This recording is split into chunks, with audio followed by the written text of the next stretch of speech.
So ladies and gentlemen, I'm Miss Ringer and today we are going to make some ammonia.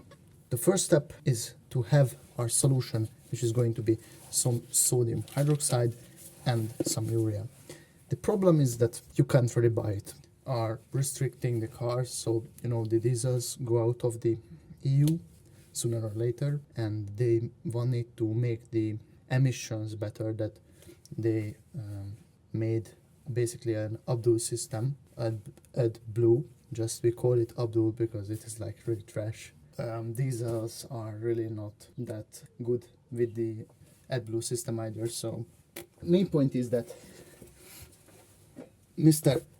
Abdul has urea. Basically, this is just plain distilled water and urea, and actually a very good solution because it is 32.5% in mass. I'm going to measure out 370 grams of urea,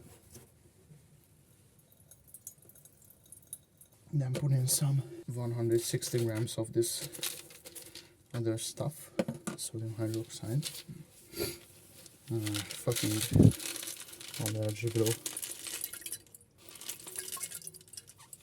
As I'm adding it, it heats up, and to the heat it will like generate some ammonia immediately, which is why I'm a bit hurrying. As you can see, it is already starting to bubble, so I'm going to get this into the work environment and I'm going to hook the whole system up. So be right back. So after the preparation of the ingredients, I have added them into the chamber, and I use the same setup as in the previous video, except the fact that I didn't use aluminum foil to cover the reaction tower in that sense, because I realized that aluminum reacts with ammonia.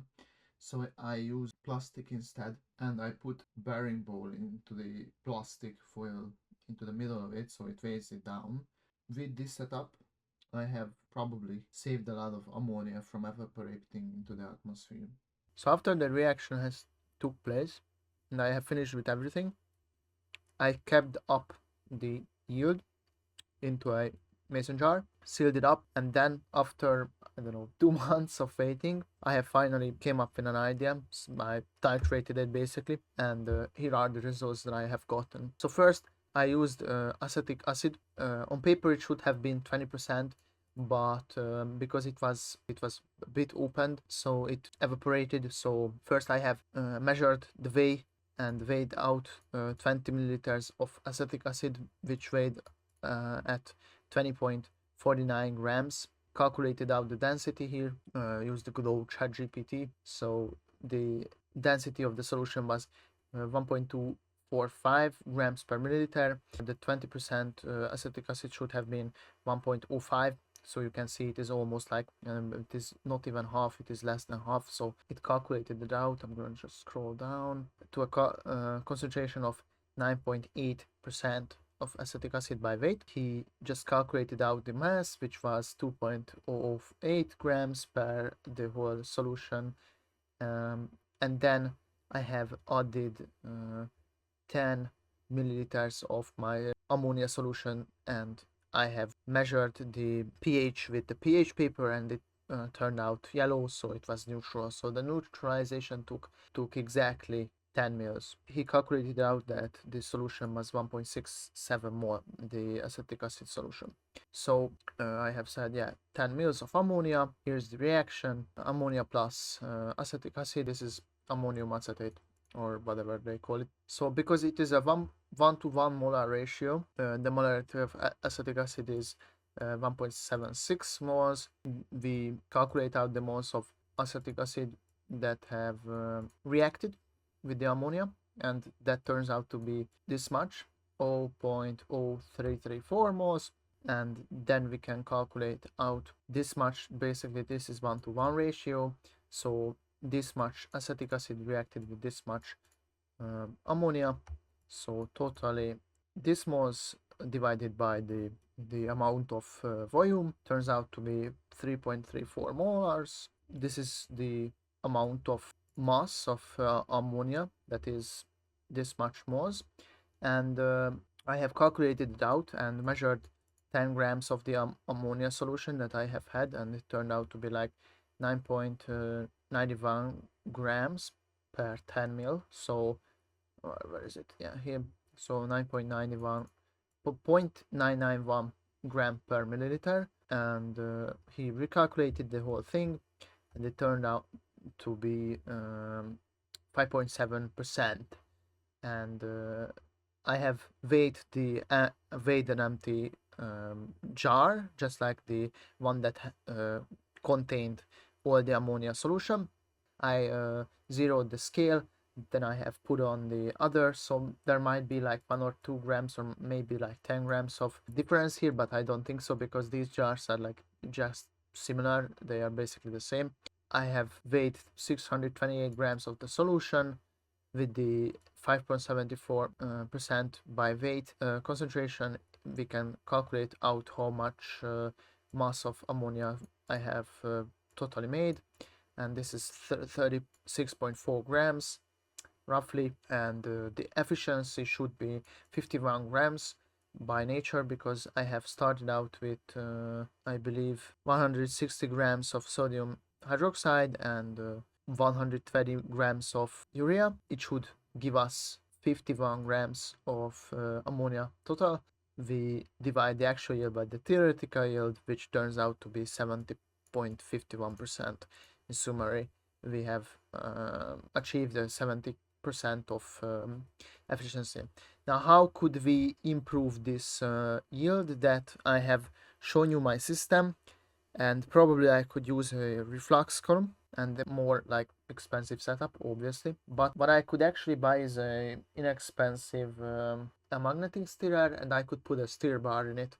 So because it was 5.74% concentration, we could actually reach higher concentrations. I have watched Nerd Range, he achieved like 26% or something, so that's pretty good. If you use less volume of water for the absorber, you could do that, but you need to test it out, because the less of the water column you have above the bubble stone, the less reactant the water is going to be, because it has less time to react with the ammonia bubbles, right? So I would, yeah, reduce the layer of water column above the bubble stone, and also put in a stir bar and stir the whole solution, so the water and the solution is agitated constantly, so it has a better reactability overall. And also, if you want to increase the percentage, you would probably and higher amount of ammonia. Let's say you set the molar quantity to be not 51 but like two times this, so 102 grams. So on paper you should achieve so that's 73 grams of something like that amount of ammonia. And if you use the same amount of water, then you would be able to like have a higher concentration. And also, if you wanted to like save more, so basically you can use multiple water holders, so containers. So let's say I don't use like one but 2, 3 in a series of jars that are connected airtight. They have a little headspace in them, so the air can be compressed above them, and the pressure is going to push to the next, to the next, to the next jar, and then to a scrubber. So let's say you put in some acetic acid or something weak acid in there that you don't want, and also don't put like volatile. So maybe acetic acid is not the best choice because it is volatile. Neither HCl, or hydrochloric acid. Choose your acid wisely. So this is the conclusion. Definitely will still improve the whole setup, going to make more ammonia in the future. I was Mace Ringer, and who found this video interesting and valuable. See you in the next one. Do the hard work,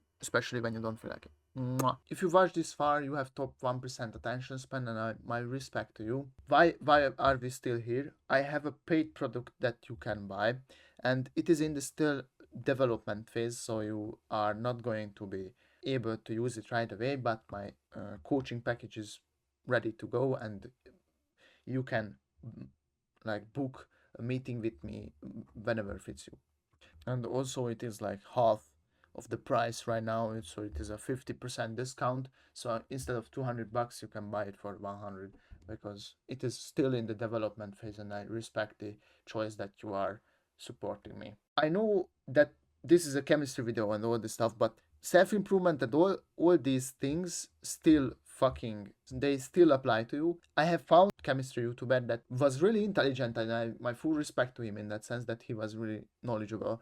But bro, the second video I watched from him was he revealed the truth that like he had like an anime profile picture, and like he made weird noises like like this. Like I couldn't take him seriously after that point. So you have my thing that yeah, it is a scam, he's a scammer and all this stuff.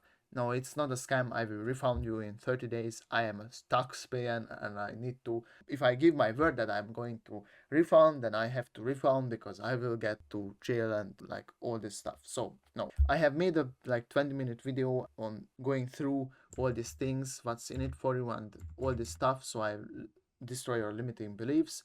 But back to the guy, I think it was like mysterious voice or something like that. Even though you don't know about it, you will end up like this fucking Jeffrey guy, like a virgin at like 26 or 7 years old. Nobody like likes him and all this stuff. It is hard. I might sound a dick, but this is the truth. You can probably guess that no woman will want to like talk to this guy. So yeah, that's my offer for you. If you are still interested, then go to the link in the description and watch the plug video. Thank you for watching. See you in the next. Peace out. Mwah.